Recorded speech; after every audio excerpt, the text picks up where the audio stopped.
গ্রাম মানে শান্তি, গ্রাম মানে আনন্দের। আব্বু বাজার থেকে অনেকগুলো মাছ নিয়ে আসছে, তো আসলাম বাবার বাড়ি বেড়াতে। তো এখন এখানে মাছ ধোয়ার কিন্তু অনেক সুবিধা, পুকুর আছে, দেখেন কি সুন্দর, পানিগুলো একদম পরিষ্কার।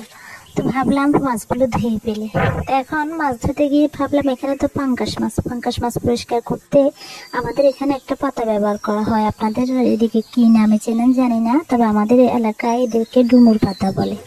তা আমি এই ডুমুর পাতা খুঁজতে গেলাম। তো খুঁজতে খুঁজতে গিয়ে দেখি এখানে অনেকগুলা পাতা, দেখে কি সুন্দর লাগছে, সবুজ শ্যামল। এরপরে দেখলাম এই যে হলুদ গাছ। আমি আসছি একটা বাগিচা, এখানে সবগুলা সুপারি গাছ, হলুদ গাছ এগুলা দেখছেন। তো এখানে বাগিচার মধ্যে আরো অনেকগুলা ছোট ছোট গাছ আছে। তারপরে পাশে একটা আলু গাছ রোপণ করছে, আলু গাছটি একটু আশেপাশে পাশে আছে। এটা দেখছেন, এটা হচ্ছে আলু গাছ। এটাতে এই যে এটা বস্তার মধ্যে রোপণ করছে, যে একগুলা মাঠে আলু আছে, এই যে ওগুলার গাছ। এই মাঠে আলুর গাছগুলো সাধারণত ছায়া দিয়ে বস্তার মধ্যে রোপণ করা হয়। তো 1 বছরের মাথায় বস্তার ভিতরে অনেকগুলা আলু নেমে আসে, তারপর অনেকগুলো আলু সংগ্রহ করা হয়। তো আমরা যে পাতাটার জন্য আসছি, তো দেখেন এটাই হচ্ছে ডুমুর পাতা, দেখেন।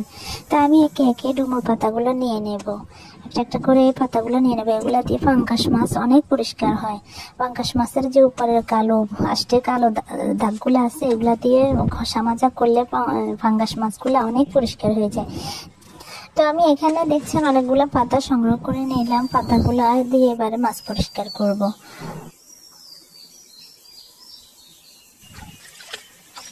তো আমি পুকুরে চলে আসলাম, পুকুরে এসে মাছগুলো পরিষ্কার করবো। দেখেন পুকুরের পানি কি স্বচ্ছ ও সুন্দর, খুব ভালো লাগছে দেখে।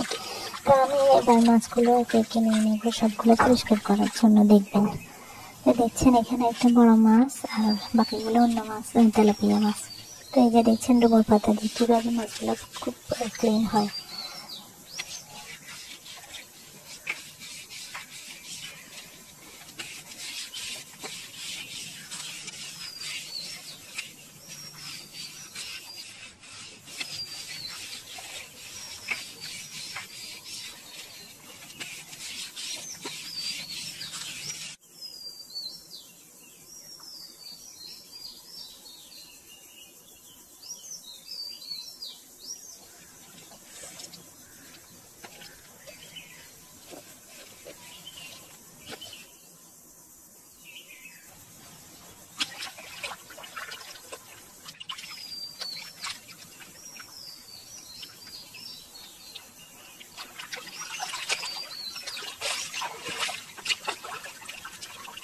দেখেন মাছটি কি পরিষ্কার হয়ে গেছে। পুকুরের পানিতে মাছ ধোয়ার মজাই আলাদা।